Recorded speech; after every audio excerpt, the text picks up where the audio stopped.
Hey, what's up? This is Matt from Exhumed. Welcome to a new segment here on our YouTube channel called The Dead Letter File, where you ask us whatever's on your mind. No question too big, no question too small. Hi. Hold on just a second. Hello. Hi, we're the boys. Right, you do that first, right? For the sound rig we got going. Yeah! Hey! We're the boys in Exhumed, and we're currently on tour with Cavaleras and Insight, and we thought we could answer some more of these dead letter questions. Yeah, these have been sitting here for a couple of years, so here we are, Boogie Woogie Bugle Boys and Company B, back in action. Together again for the first time.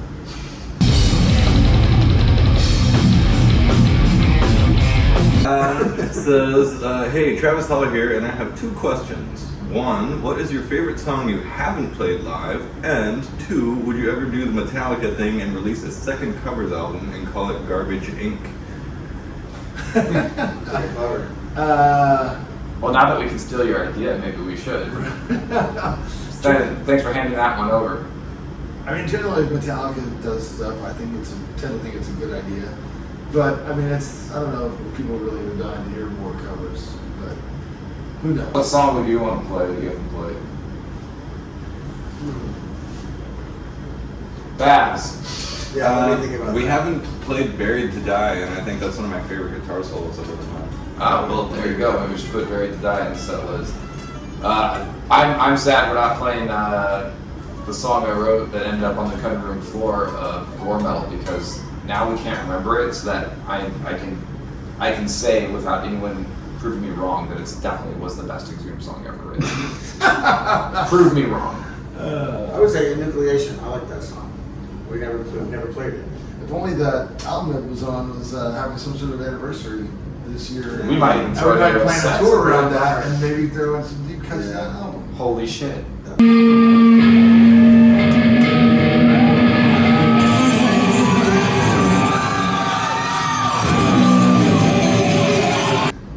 Who has the worst farts on and off stage? And why do I assume it's Ross? I don't know. Why Steven. do you assume that it's Ross? Steven! Because he's a vegetarian. I've been a vegetarian for 30 years. I have a wonderful diet. I take fiber pills because I'm an And he's old fuck. humble and modest. That's the best quality. That you never fart if you're humble and as He's modest as I am. rumble and fartus. I don't. Nobody in Exhumed farts all that bad, except for extended family member Leon Domerete, who has the worst Lord. death farts. That is true. Those So- are fucking lethal. So he is in the band sometimes, so I think that counts. Leon Del Farte.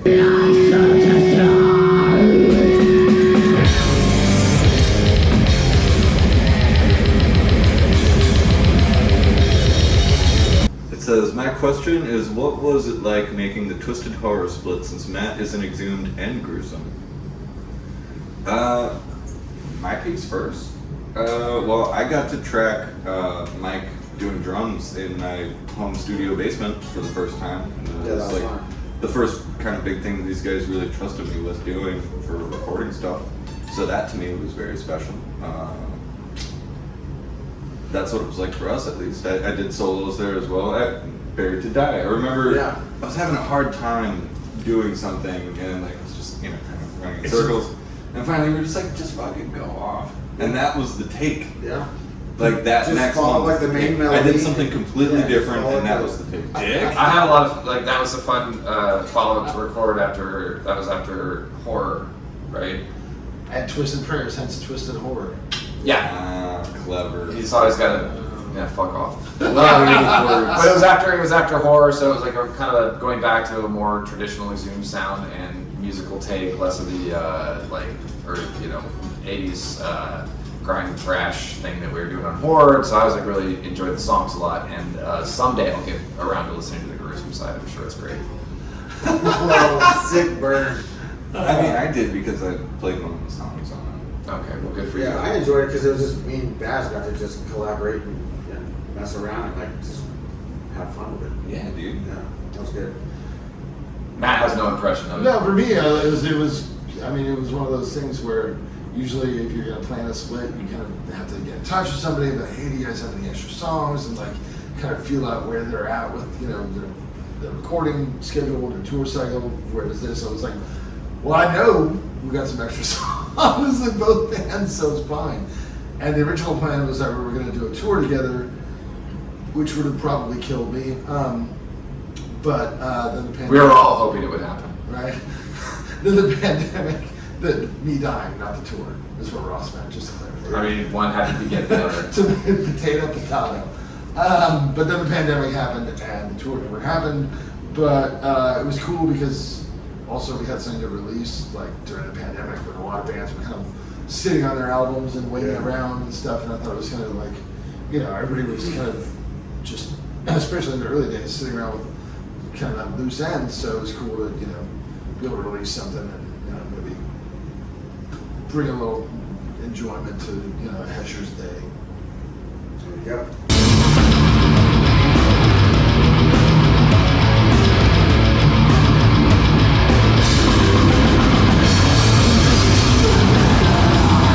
Was there ever any doubt that you were going to do anything else? Like in the early days, did you have a plan B in case metal wasn't able to keep the lights on? Male gigolo. I mean, when I was a kid and started this, I was not, I don't know, I didn't really have a good grasp on things because I definitely didn't think I'd be able to make a living doing this, but I also never had a plan B, which is like You were just doing half sort of reasonable, like, oh, this will never be a sustainable living, and then half completely idealistic, but I'm going to do it anyway until whatever. But I do remember when I was in my early 20s, and we'd been playing for a few years, I kind of just made a pact with myself, like look in the mirror kind of thing. And I was like, well, if Exhumed doesn't get like signed to an actual label by the time I'm 25, then I gotta like figure something out. But then Relapse came along and signed us when I was 23 and dashed any hopes of me, going back to college. So sorry, Mom, it's Relapse's fault.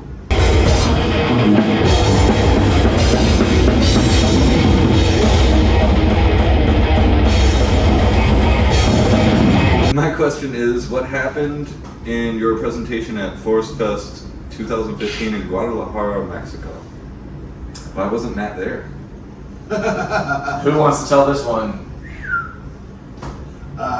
Short answer is I was in jail.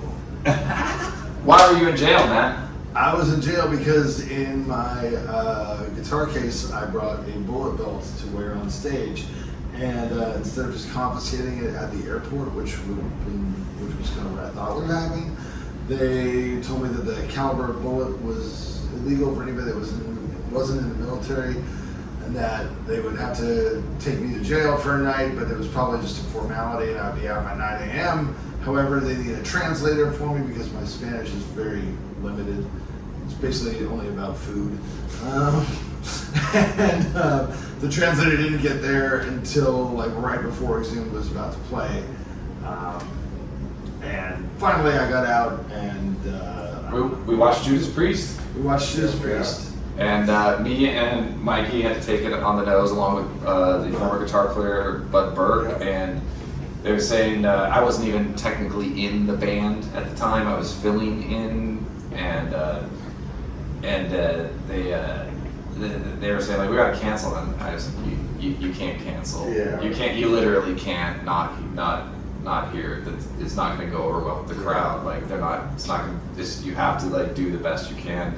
And I was hoping we'd help you Matt get out of time, and we had to cut a couple songs because me and Bud had decided there was too many melodies to like that it was gonna sound thin and weird. Yeah. And me and Bud just took all the vocals and kind of tried to piece it out, and we did the best job we could, and hopefully people had a good time. Probably the best Exhumed show that's ever happened. It's definitely. I finally got out of the way. It's definitely my funnest Exhumed show that's ever happened.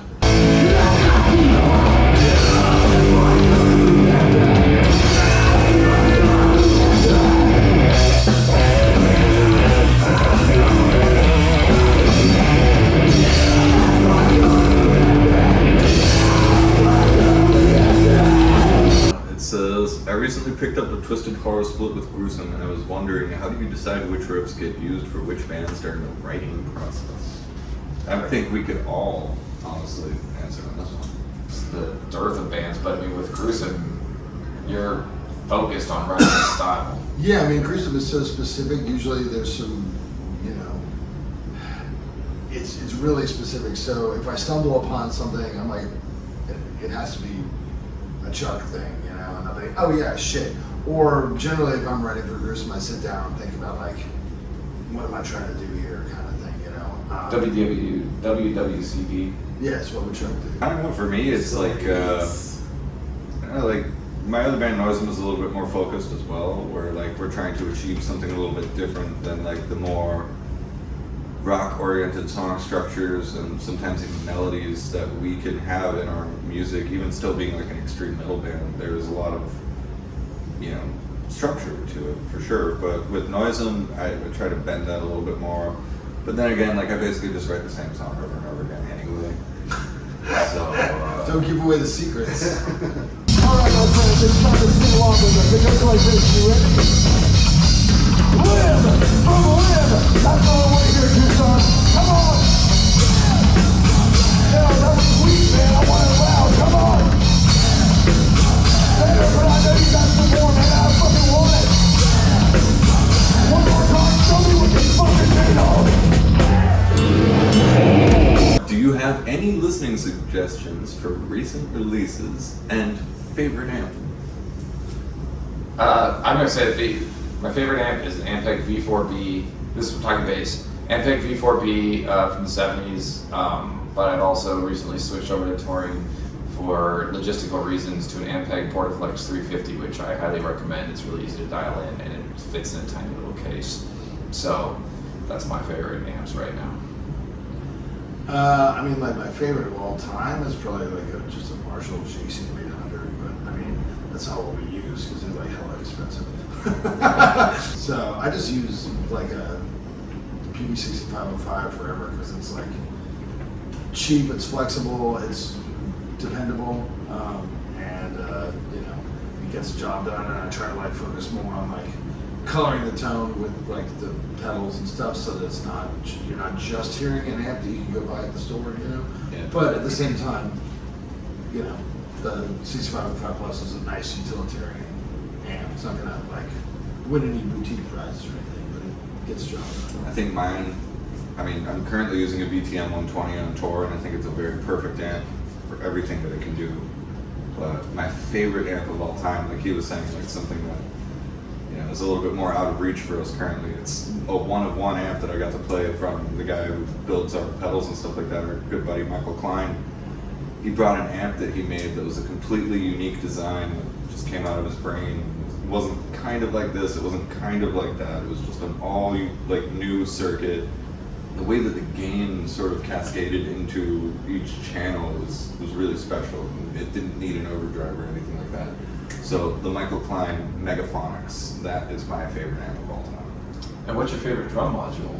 Oh, well, I don't really have a specific favorite drum module, but I currently use the Roland TM2 because it's reliable and it's simple and it's 2 inputs. So that's it. And new releases. So if we're going back to when this question came out, I'm gonna say check out the new Necrod. Fucking rips. New Inter Arma that just came out. It's sick as fuck. All right, go 2020. We're gonna make it to 2021. We're gonna do this. Thanks for all of your old questions to us, and you can send new ones because hopefully we're actually out on the road and can get another one of these done, at least one. What was the email? The email is askexhumed@gmail.com, and no question too raunchy to at least be read within the band, but maybe not on camera. We'll have a good laugh. Totally. There you go. Thanks for sending in your questions. Cheers. Bye.